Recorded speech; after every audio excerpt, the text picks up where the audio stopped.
Hi folks. Today on the Marquee is visiting Live and Let Live Farm, owned by Teresa Paradise, who has graciously offered to let us come and meet with horses that are stabled here. Rebecca Howland and I are going to talk to you about horses in movies. They have been a staple in the movie business ever since the movie business started. I think one of the earliest things that they ever wanted to do with photographs of horses that were indeed moving was to try to see if at any point in time when a horse was racing, if all 4 feet were off the ground. And I guess photography, when broken down into individual stills, proved that at some point in time a horse could be entirely off the ground. But we're going to intersperse meeting with several of the inhabitants here at Live and Let Live Farm. And what I'm standing beside is a horse named Mooney. And Rebecca's going to tell us a little bit about Mooney. Are you not? Are you capable of that? Well, I can say a little bit about Mooney. I'm not entirely sure of Mooney's backstory, except for the fact she is a very sweet horse. I believe she used to do some sort of showing, so she's very responsive and very sweet. And I don't know if Barry noticed, because I've been here trying to wrangle the horse, or if Barry mentioned, but a lot of these horses are available to adopt. So definitely, visit here. There's some really sweet ones that you can meet.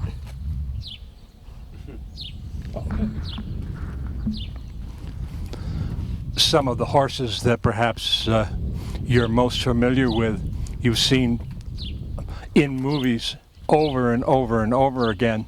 And during the course of the program, we will show you clips involving Gene Autry, Roy Rogers, and the Lone Ranger. And they're very, very recognizable mounts that definitely their names were as popular as the riders of the horses. And also some clips from movies showing you just how varied horses were used. They'll go from westerns to spectaculars to personal dramas. And during the course of this, I'll show you a book that I bought recently, which was kind of the inspiration for doing this. And it is indeed about horses in movies and on television. So, Mooney, what do you say? Maybe we should watch a clip from a movie called Son of Paleface, which has Roy Rogers on trigger. And it is, as usual, Roy is singing while riding the horse. And the horse is quite capable of doing some pretty fancy hoof work, if I can use that word. Let's take a look at a clip from Son of Paleface.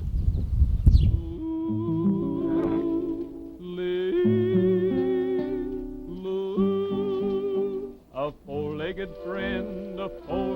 friend, he'll never let you down. He's honest and faithful right up to the end. That wonderful 1, 2, 3, four-legged friend. A woman's like cactus, and cactus can hurt, 'cause she's just a tight-waisted, winky-eyed flirt. She'll soon have your land and your pride and your gold, and bury you deep long before you grow old. A four-legged friend, he'll never let you down. He's honest and faithful right up to the end. That wonderful 1, 2, 3, four-legged friend.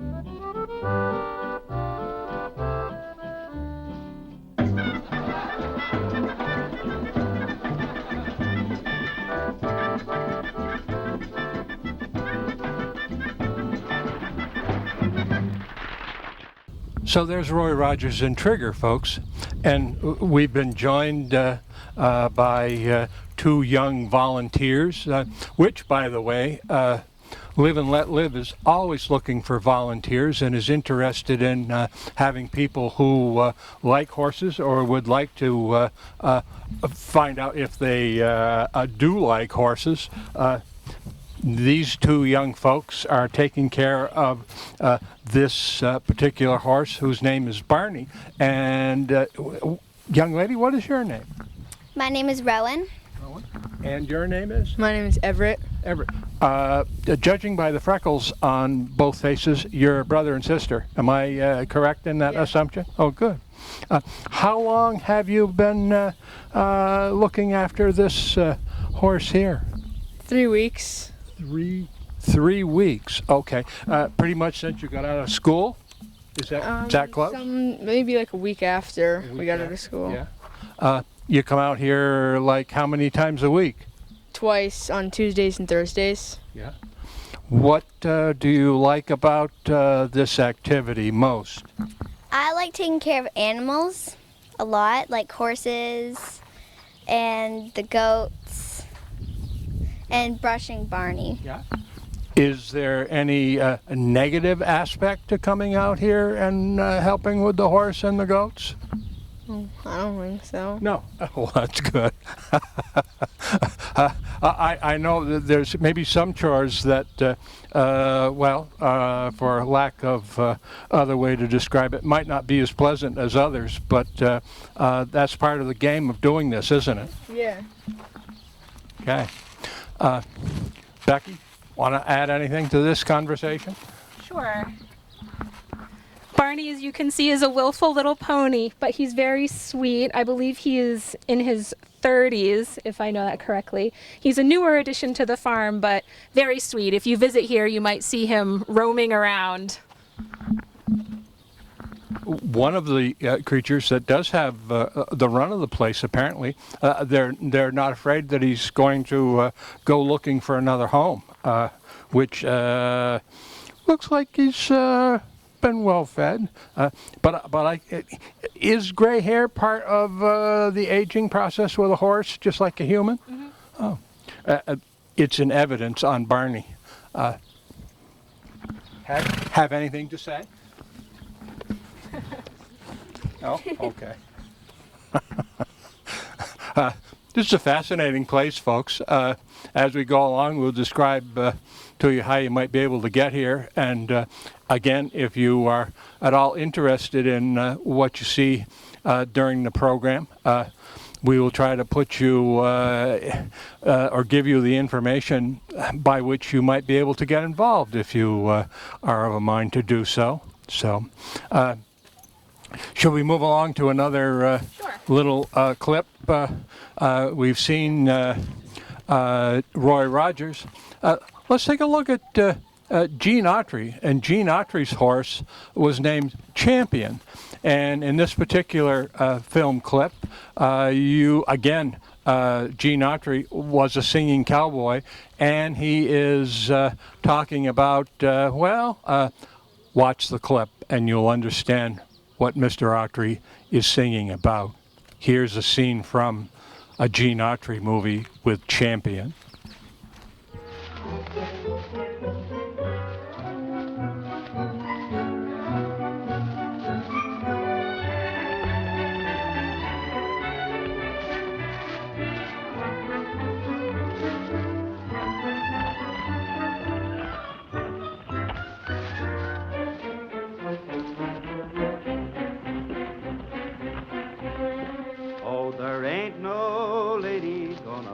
My heart, as long as I've got my horse. No vamp can take the place of champ. A man's best friend is his horse. He never hollers for $10,000 and doesn't cause me remorse. There ain't no lady gonna break my heart as long as I have my horse. He never hollers for $10,000 and doesn't cause me remorse. There ain't no lady gonna break my heart. As long as I have my horse, I hope she's listening. As long as I have my horse. Oh, all right. Help me on that horse. Reserve seats for the ladies.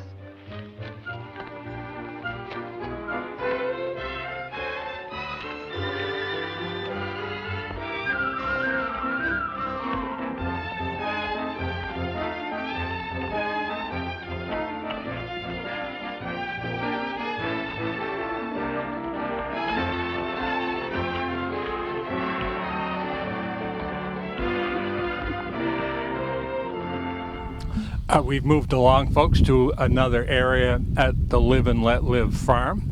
And right here beside Rebecca and I is a horse that Becky has been volunteering to care for here at the farm. And I'm going to let Rebecca tell you the backstory as to how this particular horse ended up here at Live and Let Farm. Live and Let Live farm. And the horse is still undergoing training, not quite as manageable as the other two horses that we just saw. So, Becky, do you have a free hand? Yeah, this is Aisha.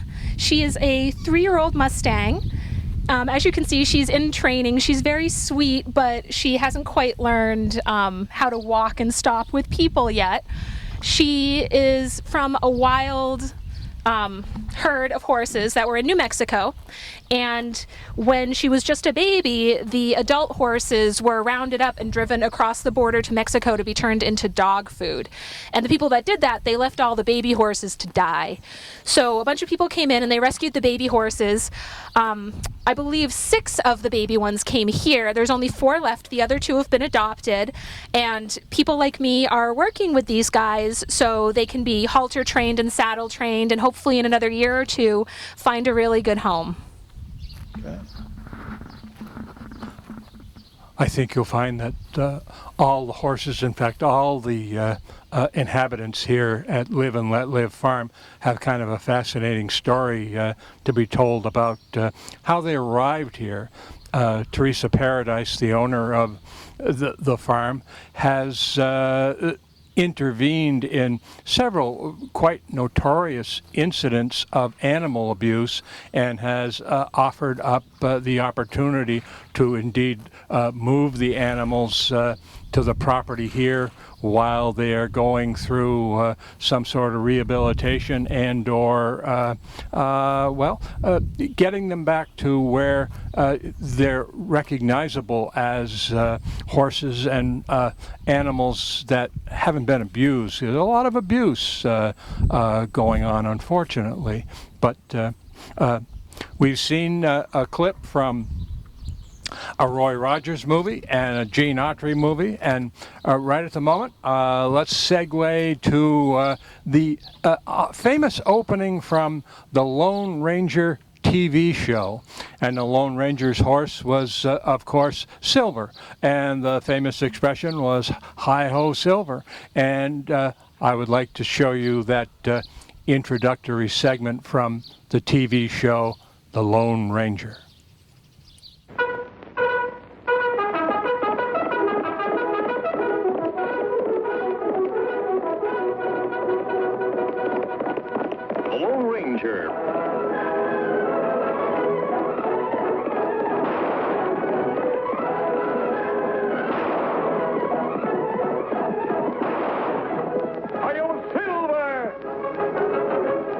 Horse with the speed of light, a cloud of dust, and a hearty hi-yo Silver, the Lone Ranger. Hi-yo Silver, away! With his faithful Indian companion Tonto, the daring and resourceful masked rider of the plains led the fight for law and order in the early West. Return with us now to those thrilling days of yesteryear. The Lone Ranger rides again. And that indeed was Hi-Yo Silver Away, the Lone Ranger. The actor behind the mask was a man by the name of Clayton Moore, who late in his career literally made a career out of being the Lone Ranger. And we have a different horse. And as I said earlier, all these horses have a story attached to them. And Becky has apparently just learned about this particular horse, whose name is Kylie. And Becky's going to tell us just exactly what she's learned.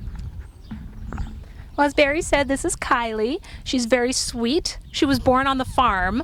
Her mother was rescued by the farm. She was part of an operation where they harvest the urine from horses, and it's really sad. But if the mother wasn't adopted by the farm, she would have been turned into dog food, and we wouldn't have Kylie here. But she's sweet and lovable, so if you come to the farm, I'm sure you'll see her. Yeah. Hi.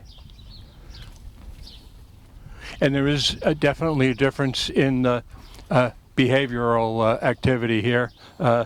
This one is, even though not totally manageable, a lot more manageable than the previous horse. So. Yeah, she's saddle trained. Saddle trained, okay. Aisha's not even halter trained, really.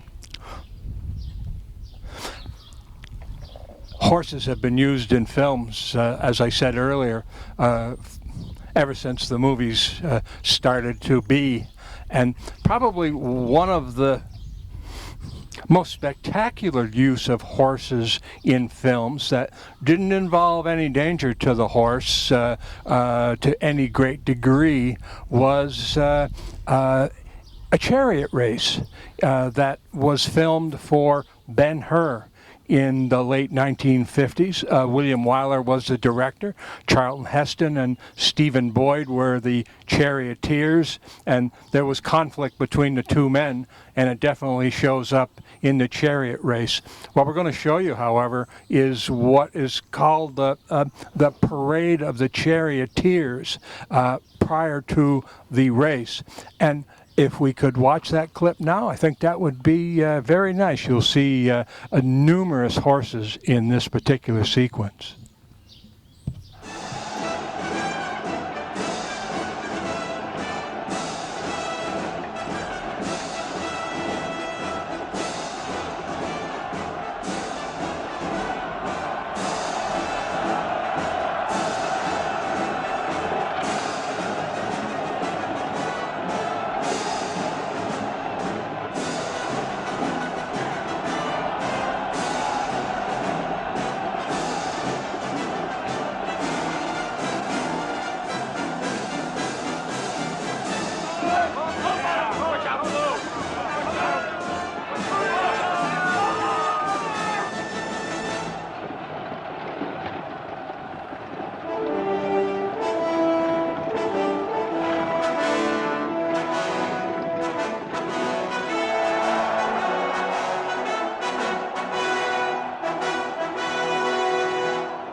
We found another a volunteer here at the Live and Let Live farm, and I'm going to ask this young lady, what's your name? My name's Kai. Kai. And what's the name of the horse? This is Neptune. Are you the official caretaker for Neptune here? No, I actually usually volunteer in feeding and watering these horses on Saturday mornings. So I don't take care of one in particular. Okay. But I understand that you might know the backstory about Neptune. Is that true? Yes, I know a bit of his backstory. I know that he was... Wait a second. Let me get the microphone here so they'll hear you. I know that he was with some other horses captured, not necessarily captured, but he was owned in a place that had very small cow stalls, which are not like the best stalls for horses. Are not as big, and it doesn't have a lot of room for the horses to move around, and most of them were in there. One of the horses was tied to a post just with a halter on and with a chain, and they didn't see sunlight for 10 years until they came to Live and Let Live farm. Very good. How many times do you come here a week? Usually once. Once, yeah. Do you spend pretty much the day when you do come? Yes, I usually spend most of the day caring for them, and then sometimes I get to work with some of the horses. Yeah. Somebody said that you're capable of training also. Is that true? Yes, I like to train some horses for people that aren't able to, like they're busy or something and they can't ride their horse. They usually ask me to ride them for them. Oh, that's very nice. I'm glad we spoke to you, even though the horse seems to be. He loves her. You can tell. Okay. I think we have another film clip that we might be able to sum it up. And how about the one from National Velvet? Sounds good. Elizabeth Taylor and Mickey Rooney starred in that film. It was done in the mid-40s, and a famous horse story that was done impeccably by MGM. Let's take a peek at a scene from National Velvet. National Velvet, about a race called the Grand National, and a girl named Velvet, whose biggest dream was to win it. Tell us more about your sister Velvet. Sometimes she doesn't wash her neck. Horses. What does it feel like to be in love with a horse? I want to be a famous rider. I should like to hunt, ride to hounds. I should like to race. Velvet's horse was called the Pie. The Pie was wild and unpredictable, but he was lightning fast. Could the Pie win the Grand National? Velvet Brown, who do you think you are? I'm the owner of the Pie. And does that give you leave to go poking your head out amongst the stars? Believing you could take the richest, grandest prize a horse ever won? A Grand National. Large dream for a little girl. Sometimes it frightens me. I see things. I see things as big as life and think they're real. Up you go.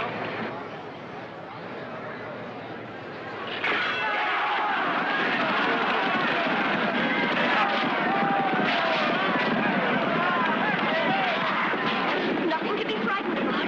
Just like the hedge at East Meadow.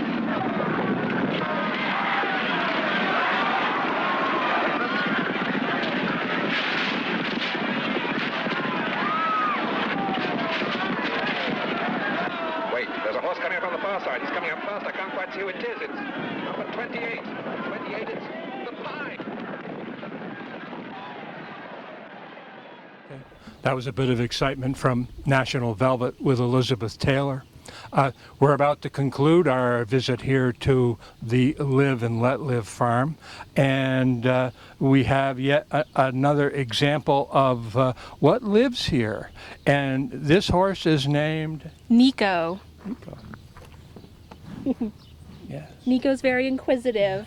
Yes. Hi. How are you? Yes. And this has been a lot of fun.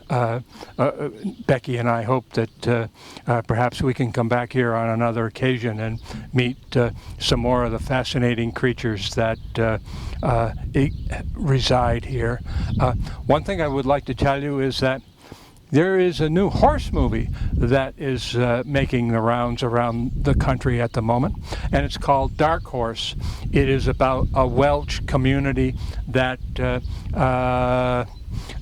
not the hierarchy of this particular Welsh community, which has probably seen better times economically, and several members of the community band together and they buy a horse, which they hope will make them proud to be members of the community and also the owners of the horse. It's called Dark Horse, and it indeed will start around this area in a week or so. So if you like movies about people and horses, I would definitely suggest that you seek it out and watch it. And we would like you to see a trailer for that, but before that, Becky's going to tell you the backstory about this particular horse. Nico is an Arabian, and he can be a little skittish with people. I spent this morning with my friend Corey, who's acting as our production assistant today. He helped me brush Nico, so Nico got a little acclimated to us. Nico's an Arabian. He was starved, essentially. He chewed his way out of a barn, and when people around there didn't even know there was a horse in that barn. When the farm got him, he was skin and bones. There's pictures on the website. You could see his hip bones jutting through his skin. It was really sad.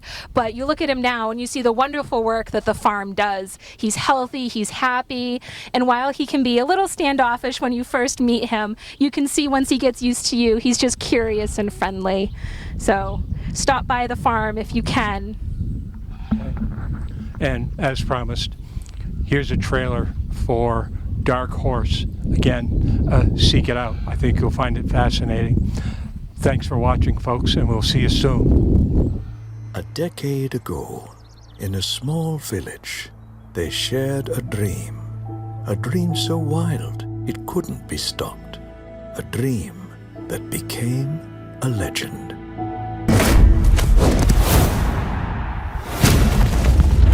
We were a tight-knit community, as most mining communities are. One by one, they've closed down. It was a Thursday. Jan was working. She said, I'm going to breed a racehorse. So I picked the pints up and said, good luck. When I look back now, I don't know how I did it. And here we have Topville, the 20th century thoroughbred horse. These sort of people, they like to keep us commoners out, I think. We put a sign up on the wall. Anybody wants to join a syndicate of racehorse ownership, speak to Jan. I don't know nothing about horses. I don't. The syndicate came together for one simple reason. They wanted to see if it could work.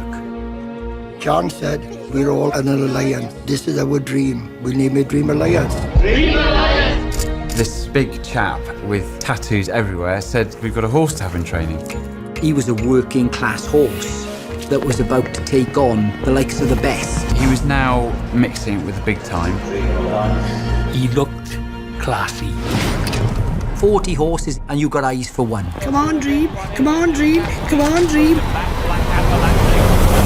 He always made me feel somebody else for the day. I wasn't Janet the cleaner anymore. I was Janet the racehorse owner. It's elation when you can do something, particularly when no one gives you a chance.